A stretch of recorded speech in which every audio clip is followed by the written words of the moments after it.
बिहार विधानसभा चुनाव 2025 के लिए मतदान बस कुछ ही दिन दूर है। इस बीच राज्य में सियासी पारा चरम सीमा पर चढ़ा हुआ है। सिवान का रघुनाथपुर विधानसभा क्षेत्र बिहार की हॉट सीट भी बन गया है। बता दें आपको कि पूर्व सांसद शहाबुद्दीन के बेटे ओसामा शहाब इस सीट से चुनाव लड़ रहे हैं, जिन्हें आरजेडी ने अपना प्रत्याशी बनाया है।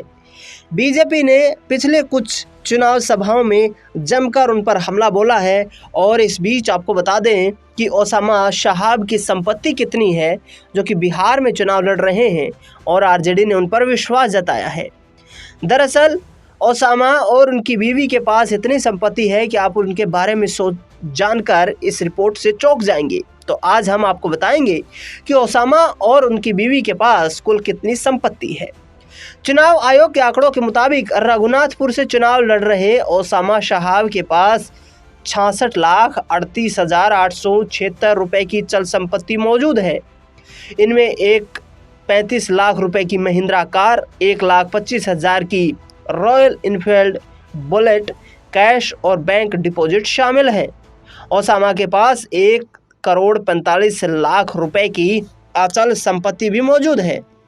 वहीं सांसद शहाबुद्दीन की बहू और ओसामा की बीवी के पास 15,85,944 रुपए की चल संपत्ति है। इनमें सोने चांदी के गहने, जेवर और नकदी शामिल है।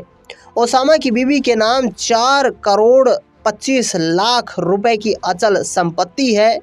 दोनों को मिलाकर 6 करोड़ रुपए से ज़्यादा की संपत्ति दर्शाई गई है। 31 साल के ओसामा शहाब पहली बार बिहार के विधानसभा चुनाव में लड़ रहे हैं। उनके पिता शहाबुद्दीन सिवान से 4 बार सांसद रह चुके हैं, जबकि 2 बार विधानसभा चुनाव भी जीतने में कामयाब हुए थे। राष्ट्रीय जनता दल ने ओसामा शहाब को टिकट देकर मुस्लिम यादव गठजोड़ को मजबूत करने की कोशिश सिवान में की है। ओसामा शहाब को टिकट मिलने के बाद से ही बीजेपी लगातार उन पर हमलावर दिखाई दे रही है। केंद्रीय गृह मंत्री अमित शाह ने ओसामा और शहाबुद्दीन परिवार के खिलाफ मोर्चा खोल दिया है। तो इसी कड़ी में उत्तर प्रदेश के मुख्यमंत्री योगी आदित्यनाथ ने ओसामा की तुलना आतंकवादी ओसामा बिन लादेन से कर दी है।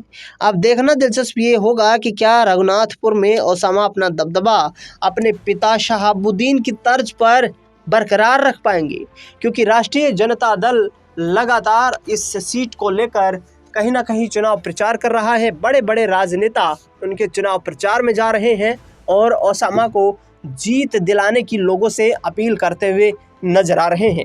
फिलहाल इस खास खबर में इतना ही।